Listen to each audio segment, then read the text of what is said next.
On débute cette séquence Actu BD avec un avant-goût de vacances en compagnie du dessinateur et scénariste Thierry Dubois et son National 7 BD Tour qui s'est tenu du 24 au 30 mai dernier. L'occasion de vivre pendant quelques instants la route des vacances comme dans les 30 Glorieuses. Alors le National 7 BD Tour, c'est un truc que j'avais envie de faire depuis longtemps. C'est-à-dire que comme je prends souvent la National 7, c'était descendre la route et puis m'arrêter à droite à gauche chez certains libraires pour dédicacer mes livres. La fin du confinement, c'était l'occasion de lancer l'idée. J'en ai parlé à mon éditeur qui tout de suite a été emballé, donc c'était plutôt sympa. Alors les éditions Paquet ont commencé à prendre contact avec les libraires qui voulaient, ceux qui étaient sur le trajet. On a mis comme ça, essayer de marier des étapes à peu près moyennes, de 100, 150, 200 km, et puis des libraires qui attendaient pour des dédicaces. Et puis ça s'est mis en place petit à petit. La National 7, c'est la route des vacances des 30 Glorieuses. Alors les 30 Glorieuses, c'est quelque chose qui fait un peu rêver aujourd'hui, avec le plein emploi, la croissance, tout ça. Donc c'est une époque qui paraît un peu merveilleuse mais révolue. Et donc la National 7, c'était la route des vacances de cette époque. C'est pour ça qu'elle est empreinte de nostalgie et qu'elle fait un petit peu rêver aujourd'hui, quoi. C'est sympa, surtout que la nostalgie, c'est le passé, c'est le bon côté, quoi.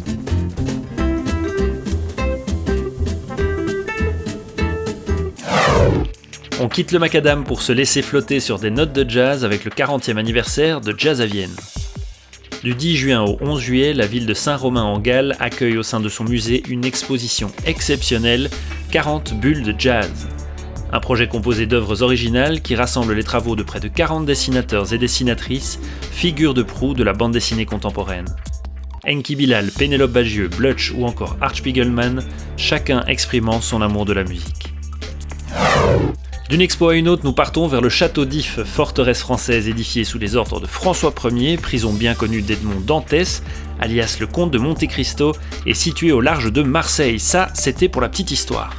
Les visiteurs auront l'occasion d'y découvrir l'exposition Alexandre Dumas, influenceur, l'écrivain dans la BD. Imaginée par le journaliste Patrick de Jacquelot, cette exposition invite à un tour du monde BDphile, retraçant toutes les étapes de la fabuleuse vie du célèbre conte.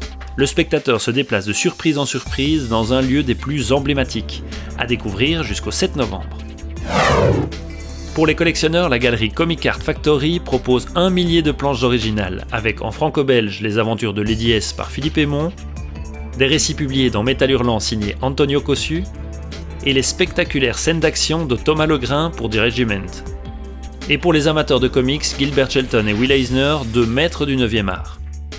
Les planches originales de BD et le plaisir de collectionner, c'est sur comicartfactory.com.